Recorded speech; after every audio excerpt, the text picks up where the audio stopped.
All right, this is my presentation for my Intro to Business class called Get to Know the Pros, Part 2. My name is Victoria Miller. I go by Tori. I was born in Annapolis, Maryland. I moved to the Tampa area about 2 years ago. I live in Brandon currently.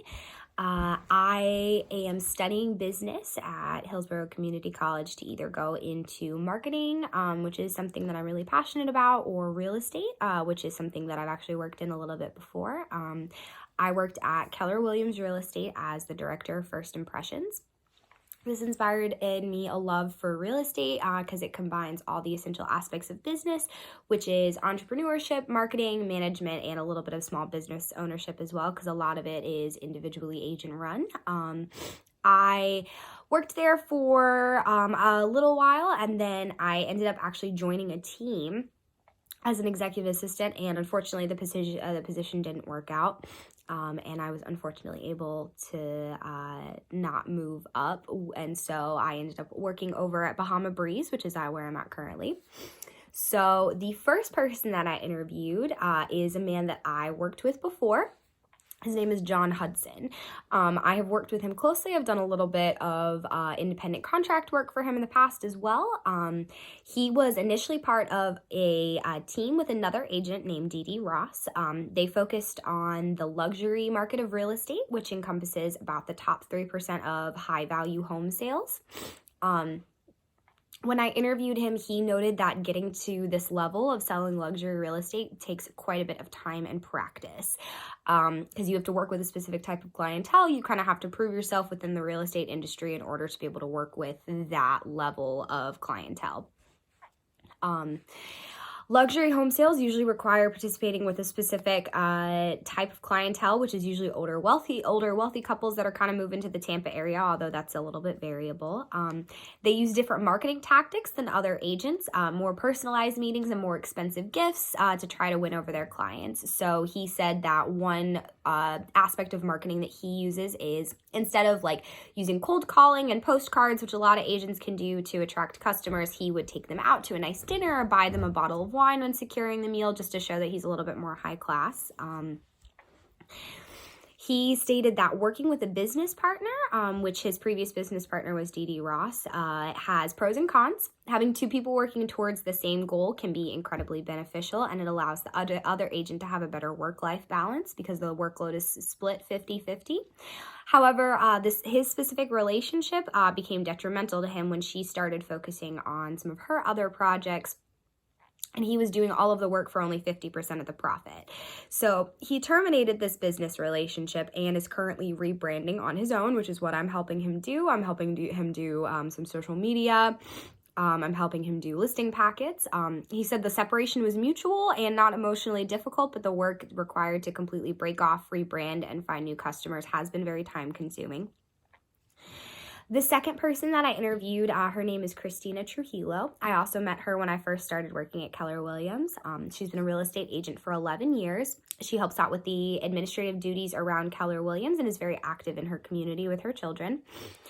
She stated that her work-life balance has been challenging as she had her second son just a couple of years after she started the real estate industry.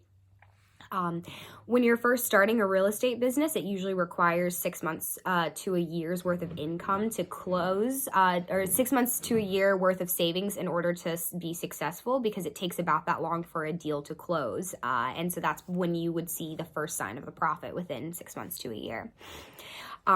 She said that raising kids, while not having an immediate source of income, was difficult, but she was able to stay focused on her business because her goal was to be able to put her kids in private school without great financial difficulty, and she has been able to accomplish that by running her business. She said that she worked there for a while, 7 days a week for several years to get her business off the ground. She stated that she uses Keller Williams in-house software called Command to manage her customer database. This software is free and widely utilized by Keller Williams agents.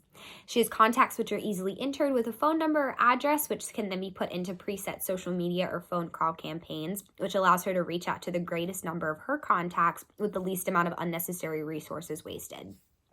Finally, she stated that becoming a highly successful, distinguishable real estate agent, the keys for that is to involve yourself in the community. A lot of her business she has actually acquired from other moms that she's met. And these people know her and her kids, and that makes them more likely to trust her with the biggest purchase that most people ever make. Finally, my last interview was with my manager at Bahama Breeze. His name is John Steppe. I met him when I started working there a couple months ago. He actually was first drawn to the restaurant business because he realized that there's a lot of potential for growth, and if he worked hard, he could move all the way up the ladder, which he did. He started as a dishwasher and is now the manager of a restaurant. He stated when I asked him that the most ethical way of terminating an employee is to remember that they're people at the end of the day. He's willing to give grace in most situations and wants to work with them, but will terminate given no other option. He stated that it's important to make it a private affair and to draw the least amount of attention as possible, including withholding details from other employees if they ask about the situation. He tries to create an environment of teamwork by doing contests that inspire hard work and spreading encouragement to his employees. And I feel, honestly, that his management has led to a really great environment at Bahama Breeze. Everybody usually helps each other out. Most people have a really good attitude, and the whole management staff is really helpful.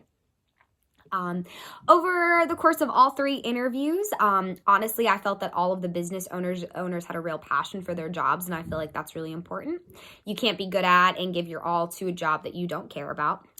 They put a high emphasis on customer relations and the importance of treating everyone with respect, and that's how you earn respect back, which is necessary in an authoritative position like theirs. They all ran their businesses in a different fashion. John put more emphasis on independence, Christina put more emphasis on the importance of asking for help, and John focused highly on everyone being a team. A lot of this was due to the different nature of their businesses, but I feel that Christina and John of Bahama Breeze were the most fulfilled in their positions out of all 3 that I interviewed, and they both valued their coworkers and employees just as much as their customers. John of Bahama Breeze especially felt that the most effective way to run his businesses was to make sure that all parts of the machine felt as supported as possible to do their jobs as well as possible, and the customer service aspect would take care of itself at that point. Happy employees lead to happier customer experiences and customers. In conclusion, I learned quite a bit from these individuals. They inspired me to find something that I'm truly passionate about and work really hard, and the rest will take care of itself. And just in terms of other questions that I might ask them in the future, I would probably ask John Hudson and Christina what the education aspect was like to prepare themselves to start and run their own businesses, like what they studied in college, whether they still take various classes to improve their performance. But overall, I really enjoyed working with them, and I really enjoyed the interview process, learned quite a bit from them. Thanks.